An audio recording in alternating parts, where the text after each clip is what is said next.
trimmed with red and green.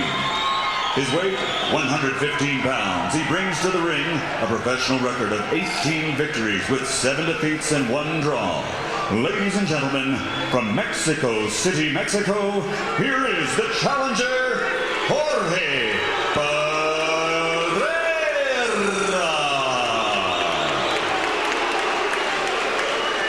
And across the ring, in the blue corner, wearing black with gold trim, weighing also 115 pounds. His professional record, 39 victories without a loss. With 2 draws, 23 of his victories are by knockout. Ladies and gentlemen, from Albuquerque, New Mexico, presenting the undefeated WBO Junior Bantamweight Champion of the World, the baby-faced assassin, Johnny Tapia.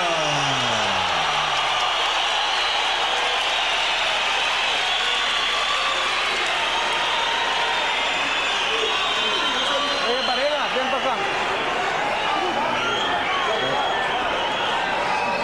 Okay, gentlemen, I explain the rules to both you guys in the dressing room. Good luck to you, both of you. Let's get it.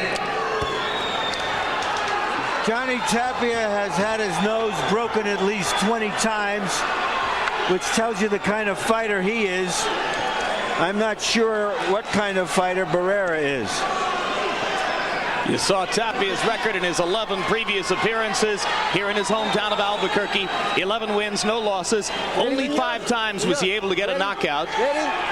He's been training in Big Bear, California for most of the past 2 years, so this is something of a homecoming for him. Roy Jones, what kind of a fighter is Johnny Tapia in your view? Johnny Tapia is a guy who doesn't fight mainly off skills, but he uses his heart. He does have skills, however, and he's a good puncher, but he mainly uses his power and his will, his determination to win fights. Tapia working with a new trainer, Jesse Reed, a veteran of the sport who's had 14 world champions, including Roger Mayweather.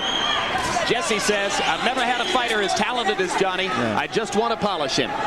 We ought to note here that if you see the name Tapia on Barrera's trunks, on the back of his trunks, it's because it's in honor of his mother's maiden name. His brother has the same kind of trunks. And on the back of Tapia's trunks, as has been the case for a few years now, Mi Vida Loca, translation, my crazy life. Hard right hand by Tapia in close. Barrera backside. Tapia is putting a lot of mental pressure on Barrera. He's letting Barrera know that he's in the ring with the champion, a guy who plans to keep his title, and he's not going to be letting up off of him no time soon.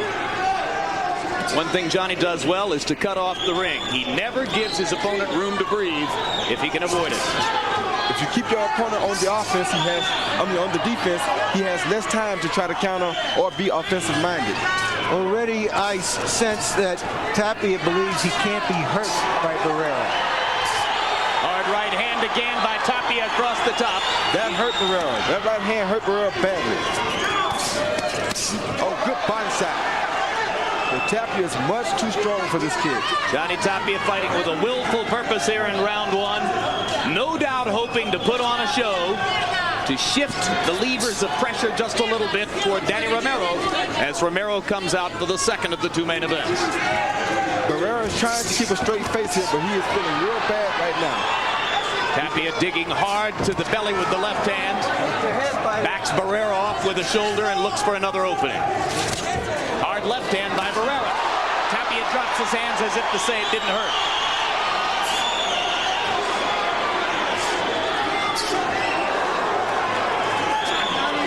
Barrera can't let Tapia know that he's scared to mix it up, because if he does, then Tapia will continue to walk right through him.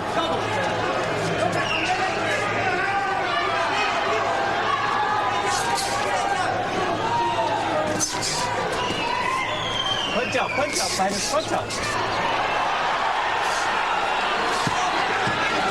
Yet another Tapia left hook, backing Barrera up into the ropes as round 1 comes to a close.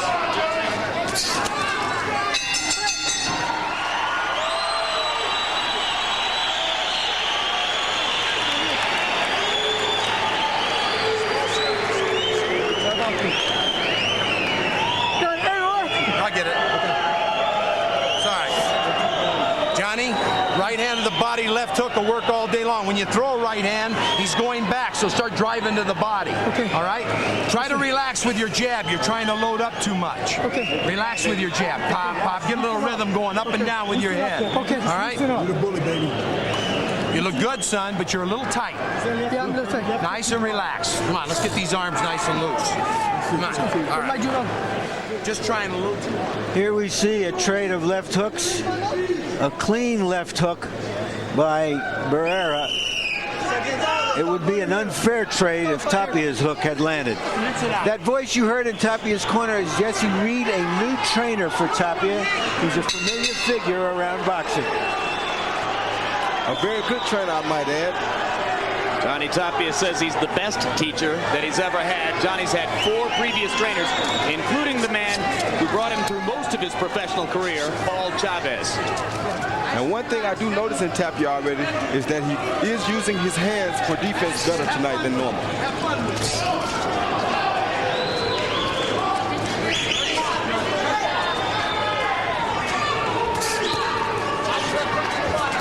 Barrera trying to get to the body as he launched a slow left. Tapia countered with a right hand and landed flush. Every time Barrera lands a good punch, Tapia just comes at him harder. This can be very disencouraging to a guy. Loosen up, Johnny. Loosen up.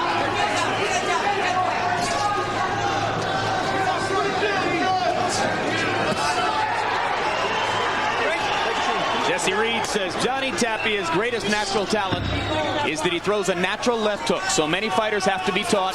Johnny punches easily off his front foot. He actually throws a very good right hand, too.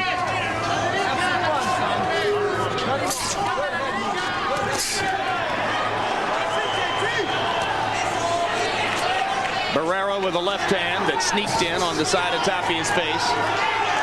Johnny stepping forward and resolutely cutting off the ring again to limit Barrera's space and his options. That was a good body shot by Barrera. Another good body shot by Barrera.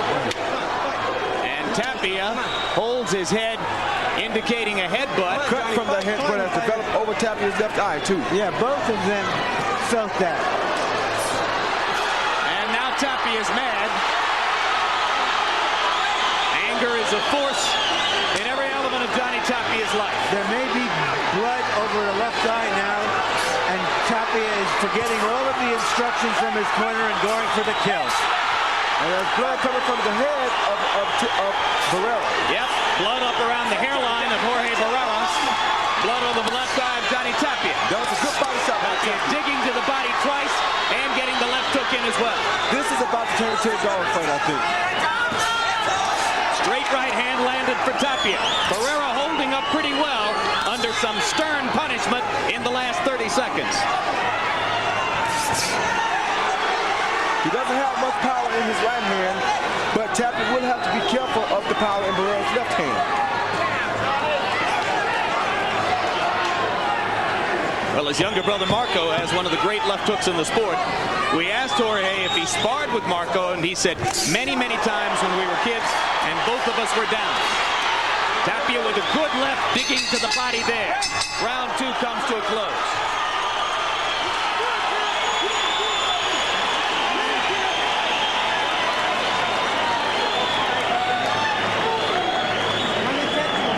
Cut men going to work in both corners. Where the fuck's my water, man? Water right here. Give me the water.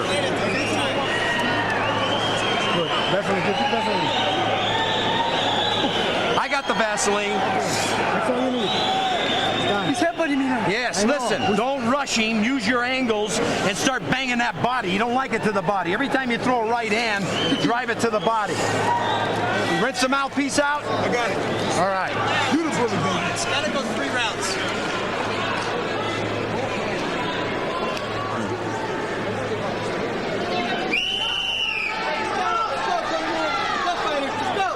The referee, Tony Rosales, accurately called it an unintentional butt.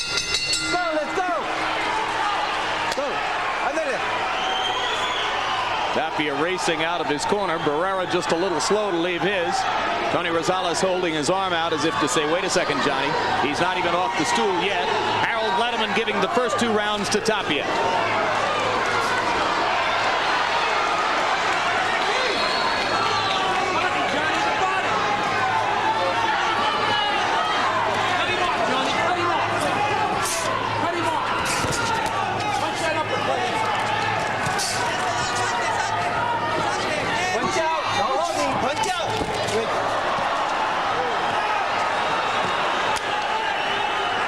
Slip. Again, accurately. Yep, referee Tony Rosales doing a nice job in there so far. And you saw Tapia rushing up from the slip.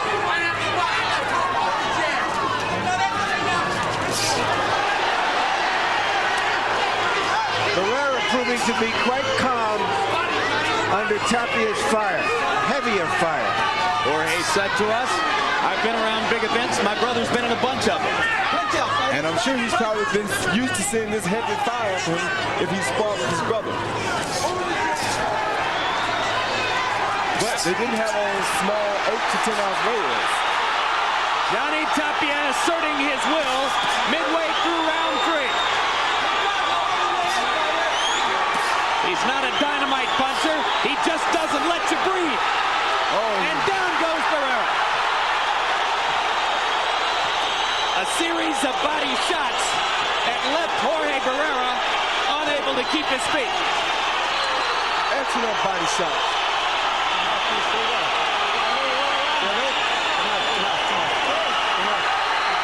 Rosales stops the fight. It appeared that Barrera wanted to go on, but the referee read him differently and thought he was saying he didn't want to go on.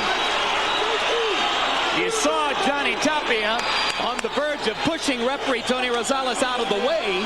He wanted so badly to get back at Barrera. And now Johnny goes and holds his opponent in the air, but clearly Jorge Barrera is quite upset with the referee's stoppage.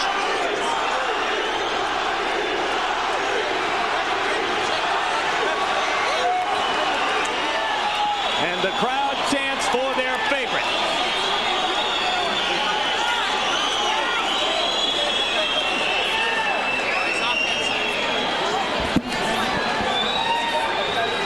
Anytime a fighter is this defensive, Jim, it makes the referee feel as though he really doesn't want to win the fight anyway.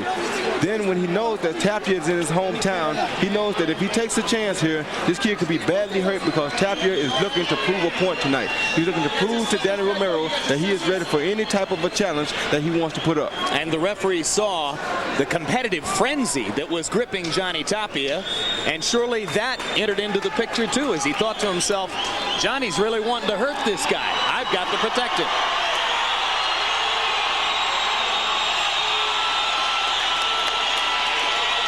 Well, let's go up to Michael Buffer for the official particulars on a 3rd round TKO for Johnny Tapia.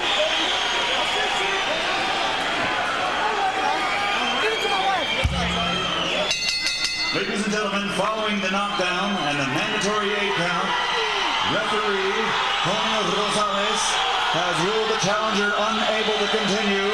He stops the bout at 1 minute, 58 seconds of round number 3, the winner by knockout victory, and still the undefeated WBO bantamweight champion of the world, from Albuquerque, New Mexico, the baby-faced assassin, Johnny Tapia.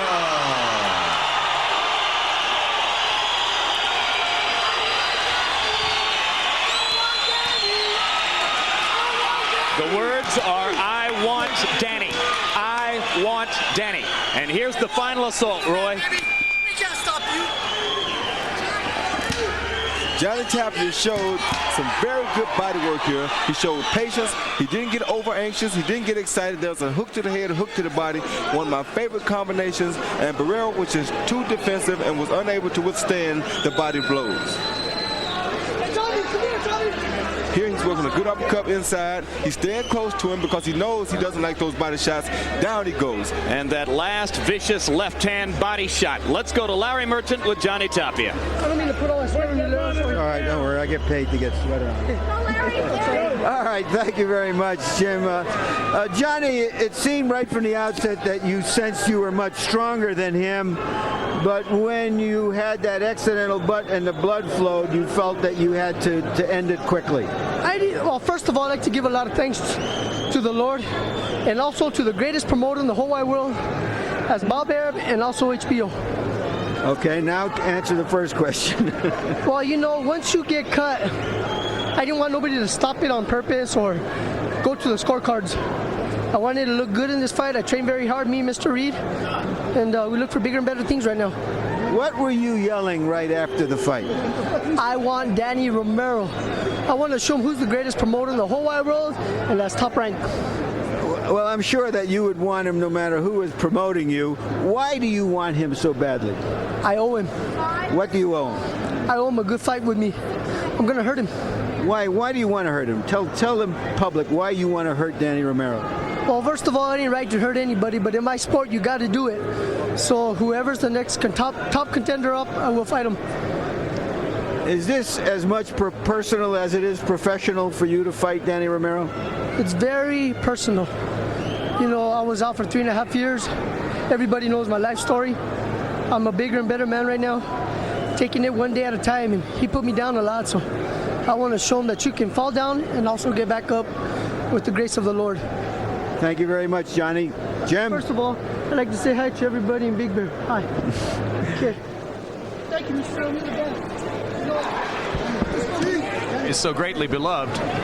And Roy Jones, I got to say, maybe the training of Jesse Reed has something to do with it, but we know how much emotion plays a role in sports. The demand, the desire is there on Johnny's part to move to that next level and fight Danny Romero. I think that's the best I've seen Tapia look in a couple of years. That is the best Tapia looked in a couple of years. Tapia has a new trainer. He has new pride about himself. And let me tell you one other thing. When you go down, like I did in career, they take something from you, or you let yourself take something from you, and you have to come back to prove to the world that you still can rise to the top. It gives you a full tank of gas, and it's almost unstoppable. Yeah, and he's got some technique, but his real game is just sheer intensity. His real game is that full tank of gas that I'm telling you about. Yeah, absolutely. So we'll wait to see now what Danny Romero can do in answer to Johnny Tapia's sterling performance in knocking out his opponent in the third round. Larry Merchant, you got in that conversation with Johnny the answers we expected about his desire to get at Danny Romero. What do you think it is that bothers Johnny Tapia about Danny Romero? Johnny Tapia had a very close association with Danny and his father, Danny Sr., who was his trainer for 4 or 5 years when he was a top amateur. And he feels that when he had all of his troubles, which he acknowledges he brought on himself, that they distanced themselves from him. They no longer wanted to associate with him. They were going in a different path. And I think he is deeply, deeply wounded by that. What do you suppose it is that bothers Danny Romero, if anything, about Johnny Tapia?